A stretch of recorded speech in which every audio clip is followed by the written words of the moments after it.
Magandang gabi po sa inyong lahat. Nitong nagdaang mga araw, atin pong narinig, inyo pong narinig yung series of woes ni Jesus. Woe to you, sabi niya, sa mga skriba at mga pariseo. Ngayong araw din, ganun din. Woe to you. Ang salitang woe, ang kahulugan po ay, ito po expression ng great sorrow ng isang tao. Ibig po sabihin, nung sinabing itong mga salitang ito ni Jesus, hindi po siya natutuwa sa mga eskriba at mga teachers of the law dahil sa kanilang mga ginagawa. Kawawa kayo, sabi niya. Personally, kung itong gospel na ito ay ini-address ni Jesus sa atin, ano kaya ang mararamdaman ninyo? Ano kaya ang mararamdaman natin? Siyempre masakit. Iba sa atin siguro magagalit. Yung iba sa atin malulungkot. Ganon din naman po ang naramdaman ng mga skriba at mga pariseo. Pero hindi lang dapat tayo hanggang feeling level. Dahil masakit. Siguro kadalasan sa atin ganun pag pinapagalitan, masakit. Tapos, nagfo-focus tayo sa pain na ating nararamdaman. Di natin tinatanong sarili natin, bakit kaya? Diba? Bakit kaya nagalit si Jesus? Bakit kaya sinabi ni Jesus, woe to you? Ito isang tanong na dapat natin palaging tinatanong every time meron tayong masamang pakiramdam sa sinasabi ng isang tao. Bakit kaya ganyan ang sinabi ni Jesus? We must ask, why?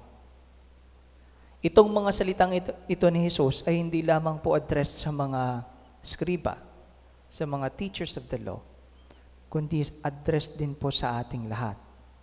At nung sinabi ito, ibig pong sabihin, sinabi niya ito for our own good, for the good of the leaders, and for the good of the people.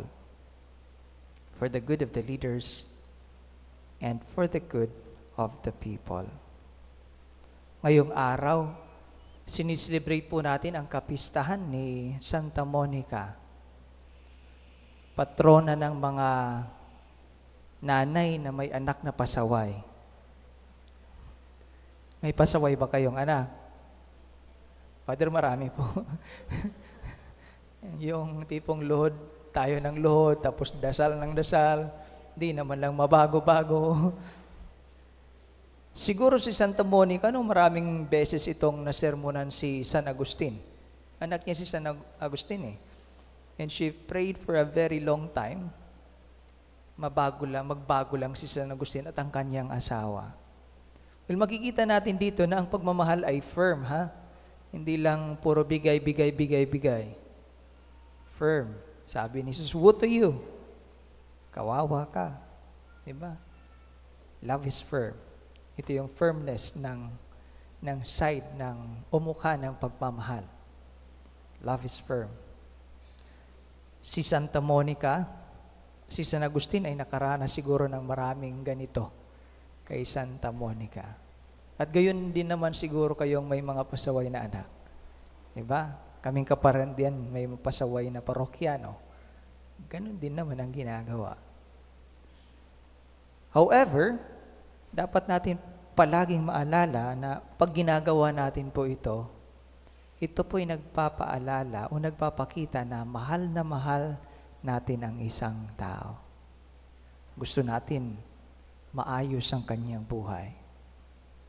Gusto natin matuwid ang kanyang daan na tatahakin. Kaya pag pinapagalitan po tayo, masama pong nararamdaman natin, pero dapat nating tanungin, bakit kaya? Diba? Bakit ako pinapagalitan? Loko-loko naman yata yung taong magagalit ng walang dahilan. Diba? Bakit kaya ako pinapagalitan? Bakit tinutuwid ang dinadaanan ko, ang buhay ko ng taong ito? Ang Pinoy pa naman, di ba, tayong mga Pinoy, most often, hanggang feeling level lang.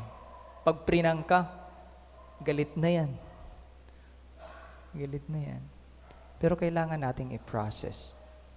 And pag ginagawa sa atin to, dapat mga tayong matuwa. Diba? Pasalamat. Salamat po sa concern. Sa concern ninyo sa akin. Ito'y ginawa ni Jesus at patuloy na ginagawa ni Jesus sa ating lahat. At ni Santa Monica, ginawa rin niya kay San Agustin. Well, sa ating may mga pasaway na anak, mabuhay. Ibig po sabihin, pagpatuloy po natin itong ginagawa ni Jesus, maituwid lang natin ang kanilang buhay.